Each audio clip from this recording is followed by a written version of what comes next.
for less than 1 year? Okay, 3 of us. So you guys, I think, are going to relate a little bit to what I'm going to talk about tonight. The rest of you, okay, so more than 1 year. How about anybody more than 3 years? Raise your hands, please. 3 years, keep it up, 3 years, 5 years. Still 5 years? Only 4 of you guys have lived in your house 5 years? Okay. 10 years. 3 left. 15 years. Oh, got 3 left. 20 years. 20 years. Okay, how long? 23. 23?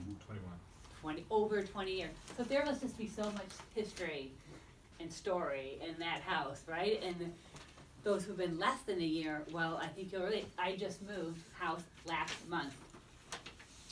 And it was not a very far move. It was only 7 blocks. But in that 7 blocks, everything feels so different. Like the morning light comes through differently. And the sound of the neighborhood is different. The neighbors are different. My bathroom mirror is hung so low, I have to bend over to look in it. It's okay, I'm a very flexible person, so I do that.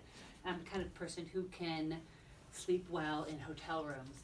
And that is a good thing because I feel like I've been traveling for over a month, since this whole move process started.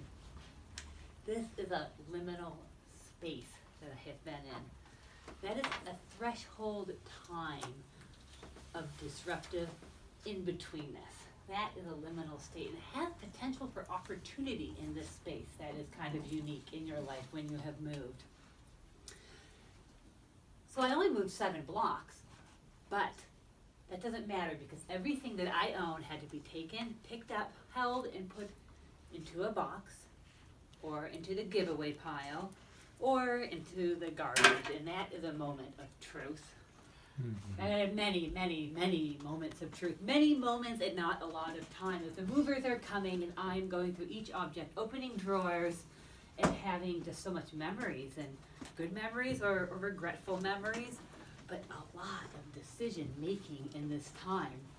I feel like my objects that I own are like magic genie lamps sometimes. I touch them and they have these memories that come to me, and they're powerful feelings with these objects that are attached to them.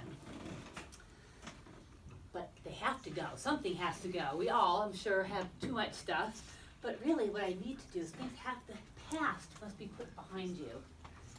And I need space for the future to grow. It needs the light for the future to move into. And that is this liminal space that I am kind of creating. Now is my time to edit. And we all edit our lives, right? We edit, we tell our stories, we create our stories, and I believe that these objects are the things that are like the tools of our own creation for making and weaving our stories. We are storytelling creatures, are we not? We are storytelling beings. So these objects are our tools, and I'll just give you one example because as this moving time comes to me, I think everybody will relate to this. My sofa. Does anybody not have a sofa? Not have a sofa. Okay, you're a special case. But I think that for the rest of us, I bet all of you Toastmasters here could get up and tell me a great story about your sofa. I bet you could. In fact, I think it would be a good table topics theme. I'm going to save that one. But this sofa that I had was a great sofa. It was comfortable. It was soft, but not too soft. It is big, and it was brown and kind of furry. We called it the teddy bear sofa. But you know what? 2 kids and a few cats, naughty cats, like to scratch a little bit, a few moves. It was time for that couch. It didn't make the cut. That couch got left behind. And it was a hard decision to make, but it was a judgment. Because you know what? I'm moving into a new space, and I had hopes. And I had dreams that I would have a better space, and I would be a person that was less frumpy, that person that had less crumbs in my life, you know, and I still wanted to be comfortable. I wanted my kids still want to have sleep outs and sleep on the couch. I wanted to be able to have a sick day and take naps and keep an ear on the comings and goings of the house, but it got left behind. And there I was in this new space, and it was great. I was taking objects and these memories out of their boxes into the new space now, and each one had like a different relationship to other things. They seemed to almost take on new meanings. It was very fun. And it's been fun taking my books especially, they're like taking them out of their shelves. It's like a reunion of old friends that are meeting up with them in a new space. Nice. That's been the fun part, and it is fresh and it is new. After a month of living without a sofa, without a place at the end of the day to come home and flop down on, I bought a sofa.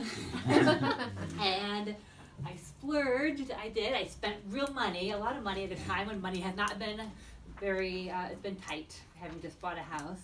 But I thought that buying a good sofa was kind of represented my future and some hopes. So there I am. I'm in this new space. The threshold has been crossed, and from liminality into things are starting to take routine, and things are taking shape and taking space. I'm glad that pivotal time is behind me. It was a lot. It was provocative and very interesting. And the stories that I tell are all going to be new and woven into these new objects.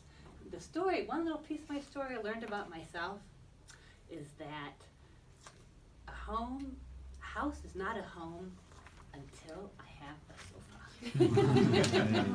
Thank you.